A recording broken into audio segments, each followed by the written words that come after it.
All right, hey, what's going on? It's Buzz from Buzzcuz Firewood. We're going to talk today about seasoned firewood. What does it mean when we say seasoned firewood? Why is it better than regular cut fresh firewood or green?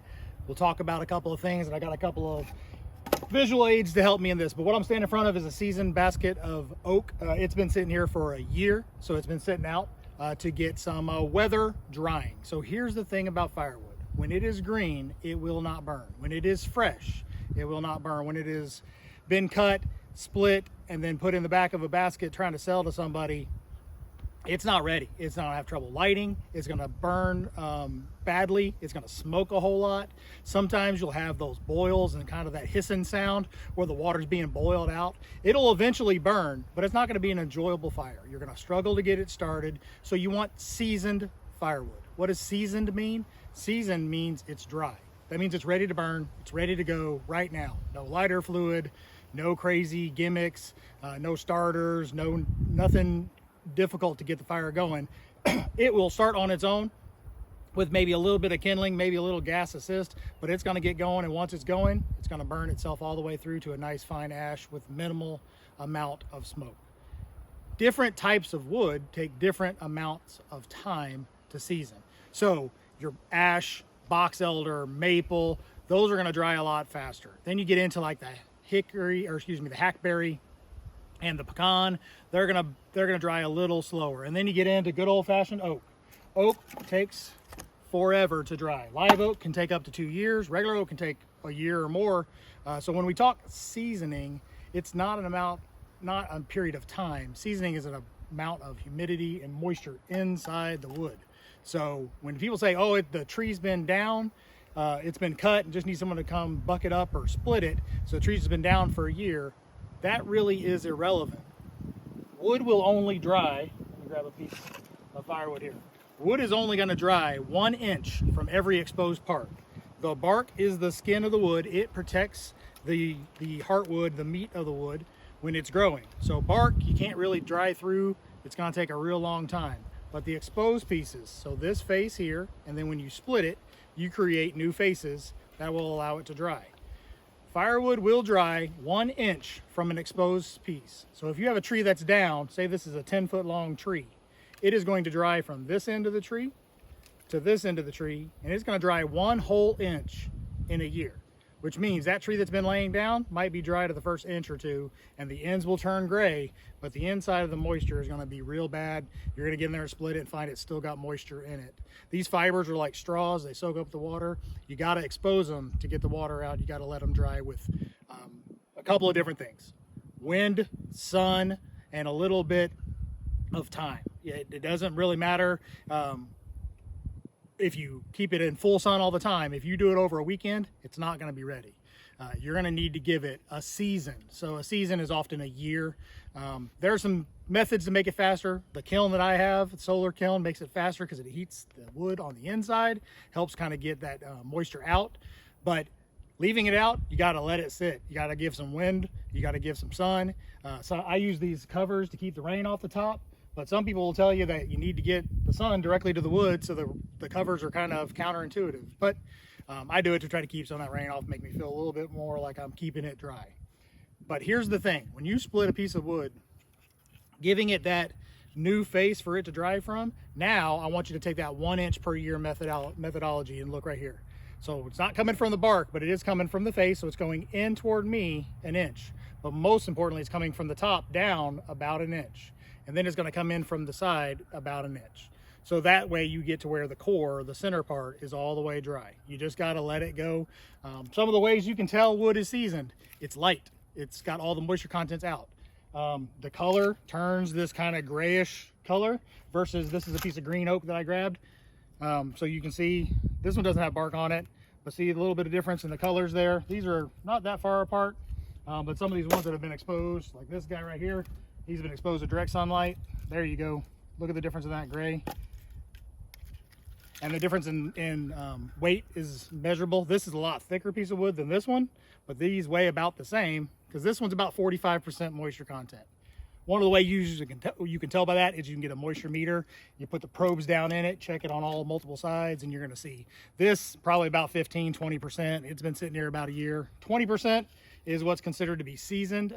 Some states, Wisconsin, I think, and some of the northern states, they have seasoned firewood law. You can't call firewood seasoned unless it's got a certain moisture content. They don't have that in Louisiana, so you just got to trust people. But people on Facebook Marketplace or on ads, they are splitting wood on a Monday and trying to sell it by that weekend, saying it's seasoned because the tree fell down 6 months ago. You're going to have a bad time with that. So one of the other ways you can tell seasoned firewood, this one's a kind of example. The bark starts to peel away. The bark kind of comes off as that moisture leaves the wood. The bark actually separates away from it because it kind of shrinks a little bit. Let me get another piece in here that's about the same size. Here's another piece here. See how this bark is already starting to come away there? So you just kind of pop it off. So this is what one of my friends on the Dude Ranch DIY, he calls these boneless, skinless, because they have no bark and they're pretty straight. One of the other ways you can tell, hear that hollow echoey sound? Like a bowling pin. That means there's no moisture in there. So those are nice and dry. One of the other ways you can tell, let me see if I can find a piece. They tend to crack on the ends of them and they'll get some checking. So here's an example. They'll start to get some checking and they'll start to kind of crack a little. You usually can tell that on some of the rounds. Basically natural seams and natural veins will start to open as the moisture leaves the wood. But then you got your unseasoned wood. One of the ways you can tell this, let me see if I can get another piece here to test it. Kind of a hollower thud. Hear that? It's full of water, so it doesn't echo as much. So that's a little bit different. Little bit different sound. Heavy. Has a good smell. This is post oak. Post oak actually smells amazing when it's freshly cut, but it's not fun to burn. Some of my barbecue guys like it to be a little green. They give it a little bit more smoke because green firewood is going to smoke a little bit more. So I'll sell this stuff, but I sell it as a little bit of a discount because the premium firewood has to do what it's doing here. That's to sit, and it has to wait for a year. So I set them up. I've got some room between my rows. And the reason I do that is not just so the grass will grow and I get snakes. It's so the wind moves through and the air circulates, because when that air goes through, it helps dry the wood. It kind of pulls that moisture out of it. Any wind, any breeze. The changing of temperatures will help too, because the wood will kind of expand and contract a little bit, and every time you do that, that moisture will come out a little more. But yeah, just a quick video, talk about the difference between seasoned firewood, why you want seasoned firewood. Questions you should ask your firewood supplier, and you are authorized to do so, and you should, because firewood can be expensive depending on your area. Some people are paying a premium price for dry firewood, so you need to ask them what species of wood it is, because again, if it's maple or ash, they're going to season a lot faster than cherry, hickory, or oak. Ask him what time he split the firewood and how was it stored. So if someone says, hey, yeah, I split this weekend, but the tree's been down, you should probably give a little pause. If they say, no, this stuff's been bucked up for 6 months, I split it 5 months ago, and it's been sitting in full sun, okay, well, depending on the species, that might be good.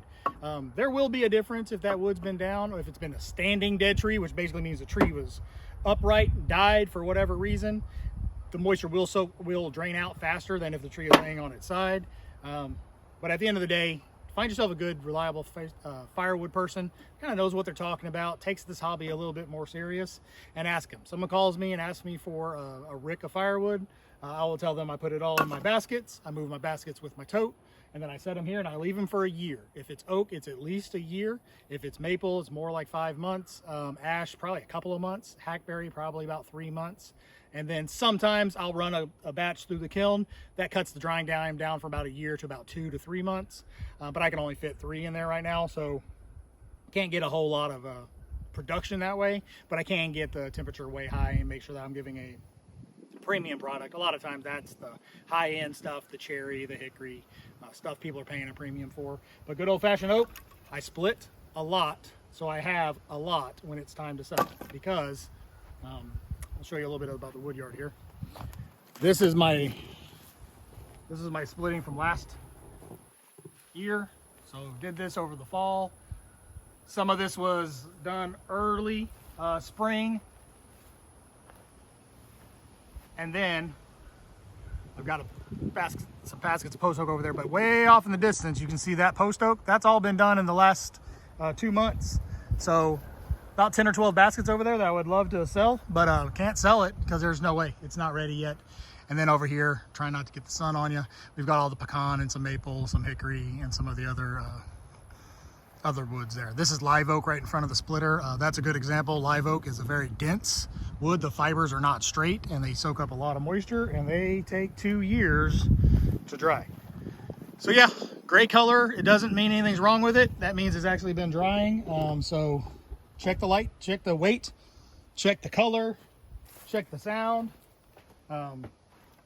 Ask your firewood guy some questions.